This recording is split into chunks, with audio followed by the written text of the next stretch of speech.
Our next guest up is Dawn. The reason Dawn is here tonight is because we had breakfast once together in Korea, in Chongpyeong. There was Kellogg's. They put, you usually you have this sort of breads with the bean paste in there, and you're always hoping and praying that the bun that you take, that was my experience doing 40 days as a teenager. I always prayed that the bun that I would take had no bean taste in it, and there was also milk, uyu, right? And this time, next to the uyu, they had Kellogg's cornflakes, which was an incredible innovation. This was like a revelation. Why hasn't this happened 10 years ago? Anyway, maybe so much less, it would have been so much less painful, this 40 days workshop. Anyway, so enough about cornflakes and uyu, milk, but let's move over to Dawn. Dawn is a mother of 3? Yes, that's right. Yoshiko is not here, so I had to she would have known that. And so Dawn is a mother of 3, originally American, but half Austrian, and now living with her husband in England. And you had a very, very interesting, something that really stood out for me from talking to you was like, my kids had accidents while I was in Korea. And when I shared this on the table, you said, yeah, usually this happens to me as well. So I did a condition in advance to prepare. So let us share a bit with us how you prepared for going to Korea and how. Yeah. Before I share, can I just say, Emmanuel's testimony was just amazing. It just shows the power of the spirit world, because he didn't know he was second gen until like January. And he was there in Korea, just kind of sharing that. So it just really shows like God is really caring about all of us and really wants to find people who are can inspire others. So anyway, I was very inspired by that. But yeah, your question, what kind of preparation did I do? So I did 2 kind of separate conditions. I did one for my family, because like I said, or that you said, typically what happens when my husband and I are apart is something happens to our family, especially for something providential. So I wanted to make sure that nobody, none of my kids got injured. So I did some cold showers in advance. I think I also stayed up after our morning hundake. Sometimes I go back to bed because, mother of 3, you're quite tired. I stayed up. So that was kind of to protect my family. And actually they had a really good experience while I was away. And I was able to then focus on my experience in Korea. The second part of that was I did a condition for true mother, true parents. I felt it was really valuable. When you go to Korea, there's so much blessing kind of showered upon you. And so I felt I really wanted to go with a heart of, let's go meet true father and let's go comfort true mother, which was the kind of slogan that we were told before we went. And I really felt that was necessary. Let's go comfort our true mother. So what kind of gift could I bring her? So I did a condition for that as well, which was very, very, very small, humble offering. I think I would have liked to do something bigger.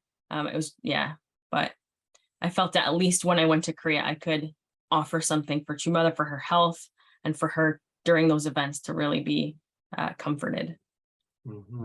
What is upon that foundation, what was your experience meeting true mother?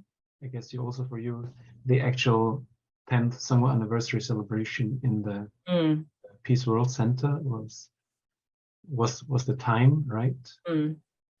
Yeah, so I had every experience there. Everything that we did was like getting hit by like arrows of kind of inspiration. But I think one big one for me was when we saw True Mother at the 10-year anniversary of True Father's Holy Ascension. And she walked onto the stage, the curtains open, she walked onto the stage quite a long way, but she was accompanied. And then she received some flowers. There was a whole bunch of lights kind of shining on her. And then she received those flowers and then she passed them back. And then she walked across the stage again, right? So I don't know, and I usually don't think this, but I thought like, that's it, like that's what you're just gonna walk across the stage. Like, is there a speech? Is there something? And as from my seat, it's like God put me in my place. From my seat, I was kind of towards the end where the curtains are. And as they closed, somebody brought a wheelchair for True Mother. And, she got out, and they tried to make it so that, discreet, so that nobody could see. And as they got out, True Mother sat down in the wheelchair and she was rolled away. And I just thought, like, even to walk that, for someone who uses a wheelchair, to walk that distance is quite a lot. And, she doesn't want to show that. She don't want to be wheeled across and then everybody look at that. She doesn't want to show her difficulties, right? And this is kind of the heart of true parents in general is, I once heard also True Father learned how to teach himself how to smile, because, so much, I'm sure, thinking about so much and really painful situations, he had to teach himself how to smile so that others could get this hope. And I thought the same thing, right? True Mother doesn't want to show us that she's in a wheelchair, that her health is, that we should be worrying, right? And this is the heart of a parent. The parent doesn't want to give any kind of burden to their children. So I really felt that. And for me, that was like, oh my gosh, how inadequate of a child am I? Here I am thinking these trivial thoughts, thinking about myself and what I could receive. And True Mother is really behind closed doors doing so much. True parents are always doing so much for us. Thank you. Thank you for sharing that. Very, very, very deep. But in a sense, you got your speech, and you got your speech actually with True Mother standing up, right? Afterwards. Yes, I know. Yeah, I know. She probably heard you and said, okay, anyway, for Dawn, I will stand up. For me. Yes. Which was another kind of topic, because what she said was, did you meet True Father here? Did you feel True Father speaking to you? So what does True Father want you to do? So yeah, that's also another kind of powerful, testimony in and of itself. Yeah. What did you meet True Father? I feel like I met Mother's question now back at you. Yeah. I mean, I just feel like true parents are my parents, right? They're really my parents. There was this one video for kind of 15 minutes. I tried to record it of True Father, and you can't, hold back your tears, because it's just seeing your father again. So yeah, it was really nice. Oh, thank you. Thank you for sharing that, What else was for you sort of, you had many experiences already going to Korea. You probably did your share of 40-day workshops. Yeah. In Changpyeong over we did one together, I think. Yeah, we were on one together. I remember. Yeah. So what was for you sort of new this time coming? Because I guess it was also, you're a mother now for your children, so you probably wouldn't go for 10 years, 12 years. Yeah. Yeah. What was sort of new? I think just the scale of our movement, where true parents are so beyond the here and now. And sometimes we have tunnel vision, right? We can only see a few meters in front. True parents' vision is so vast. All the things that we went to the think tank 2022, where they're talking about denuclearization on the Korean Peninsula and how to really get North and South Korea united. But they have politicians and people in government positions whose jobs are in these areas, right? And they brought them all together and they put them on stage, and they're discussing practical ways to really, get North and South Korea together. I don't know, just the kind of grand scale of things. Of course, I know in general where our movement dabbles into, but yeah, it's just on another level, I think, when you're there in person. Okay, nice. Thanks for that. So yeah, anyway, the think tank was quite impressive. Of course, we have a tendency. We're leaning a bit Republican at the moment, but there is slightly.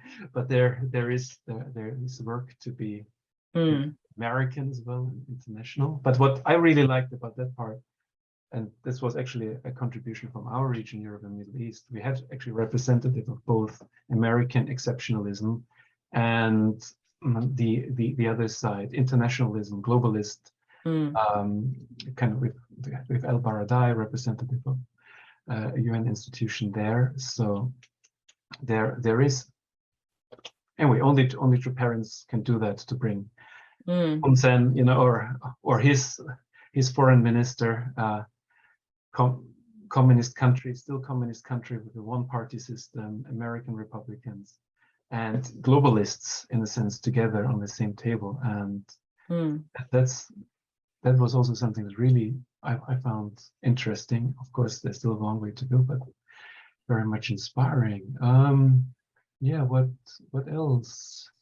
Then there was time for personal prayer, of course. How do you like shouting while praying? That's a new thing in Korea. Yeah, right? that is a new. Okay, we do shout as a movement with prayer, right? But this is next level in the prayer hall these days. But yeah, I just thought, if I'm uncomfortable with it, if True Mother is saying that this is what's needed at this time, then I need to adjust to see what kind of God is looking at when he sees this. So that was kind of my attitude. I did feel uncomfortable when they were shouting and screaming so much during the prayer vigil. For like hours, right? Hours, like their voices going hoarse and stuff. I think that also gives you kind of a perspective. True Father says in Hundake, right? You should be praying so that the floor around you is soaked, right? That's the kind of level, I'm sure, of prayer that true parents have offered through the night without us knowing, right? So yeah, it is a peephole into, I think, what Heavenly Parent wants us, what kind of devotion he or she wants us to have at this time. Yeah, for me, it was the second time experiencing that. It was the first time I had the chance already in March to be there in Korea. And for me, I'm super European.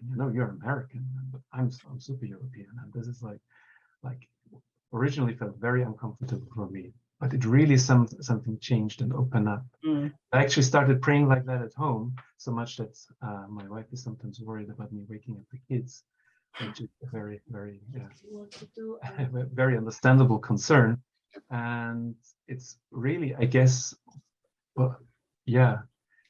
transformed me, and in a sense, from what I can get there, it's not about the shouting, but about this full resonance with true parents that we can express to Abuji, Amani, and this sort of thing. Or anyway, do you have any thoughts on that? Or yeah, it's more an experience, something that would take us deeper in our understanding.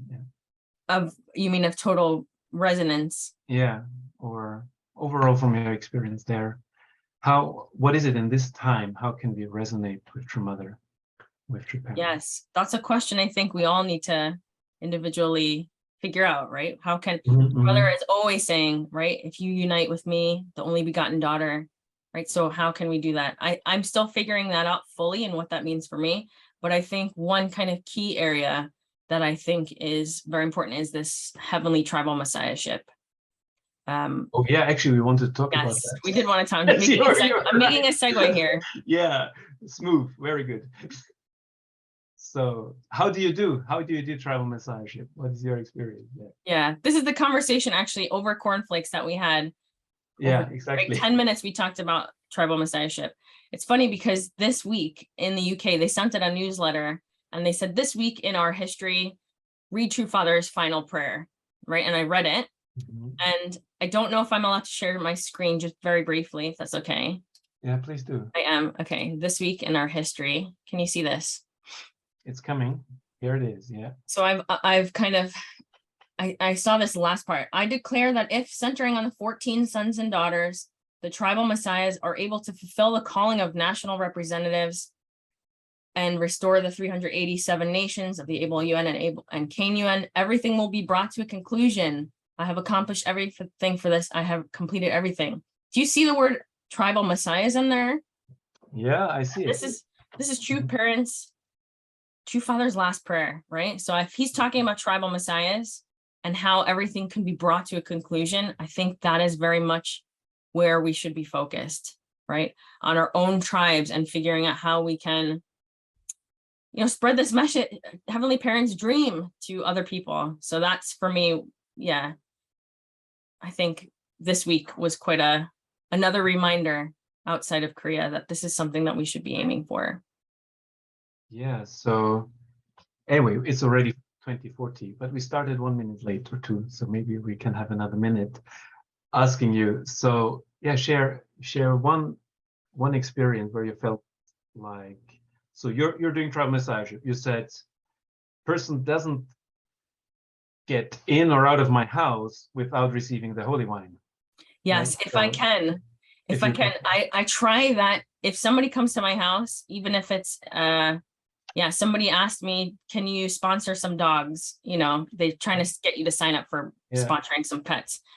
And it was a really hot day out. And I said, would you like a glass of water? Would you like to come in? She said, I'm not legally allowed to come in. I said, oh, that's fine. Let me go grab you a drink. Right. And then took this can quickly, very, very quickly, threw some holy wine on it, said a prayer, and sent her off on her way. Right. This is, if nothing else, that's some foundation that she can, when she goes to the spirit world, work her way up, right, from where her position is. And if I had sent her away without doing that, I wouldn't have been able to, in good conscience, kind of, that's just a wasted opportunity, I feel.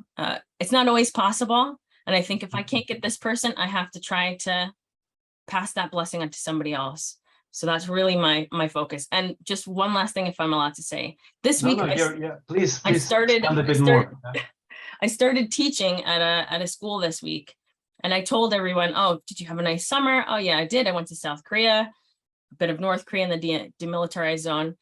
Oh, why? And then you get into the conversation. And then because I had told all of my colleagues, there's 10 physics teachers in my department. I brought in some shike. Do you know what shike is? It's like a traditional Korean rice drink. And I brought it in, of course, blessed to, some, and I said, try this, because we just talked about Korea. This is what I can offer that they haven't tried and they'd be curious. And almost everyone took a can and drank it. So, some of them are married. Maybe that's for a later date that they want to take the blessing with their spouse later, if we can manage to, outside of the classroom kind of, and outside of the work environment, talk about that. But yeah, I think just something, right? Two parents say the holy wine is so important, even if you have to open their mouth and put it down their throats, right? It is so important. It is so important. I remember reading that. Yeah. Yes. Right. So I'm not forcing it down their throats necessarily here. I went to Korea, but wherever there's an opportunity, I think we need to be thinking about how we can bring people closer to Heavenly Parent through the blessing. So that's, my kind of thought. Well, that's beautiful. That's a beautiful heart, really. And I feel like it reflects that urgency with which we call out Avoji Omni, right? It's here and now, and it's about bringing people actually into the presence of true parents and standing up and standing straight as their representatives. That's a wonderful message to take. I feel that you could even, anyway, you already did that, but deepen in a sense, and for everyone else who's watching or listening to be reminded of that. And yeah, go deeper in that journey and in our relationship with true parents. I think many, if you haven't tried a wild holy wine ceremony with a relative or someone coming to your door, I really recommend it. It's incredible what happens when people take the holy wine, right? This sudden burst of gratitude that comes down with some people, and the presence of spirit world is like, you can't imagine it if you haven't done it. Do you know some of the people that have never cried, right, or are not emotional, or don't believe in God, have cried, right, when taking the holy wine? That is, their ancestors are wishing them, right, to take the holy wine so that they can advance as well. So it's really amazing. Kind of the power of the holy wine and the blessing is really beyond our imagination. It moves people to tears. That's how grateful they are, or their ancestors, how grateful they are. Thank you, Dawn, for sharing that, and how you march on in memory and even more in resemblance of true parents together with Daniel and your 3 kids. Yes, so thank you everyone for joining us tonight.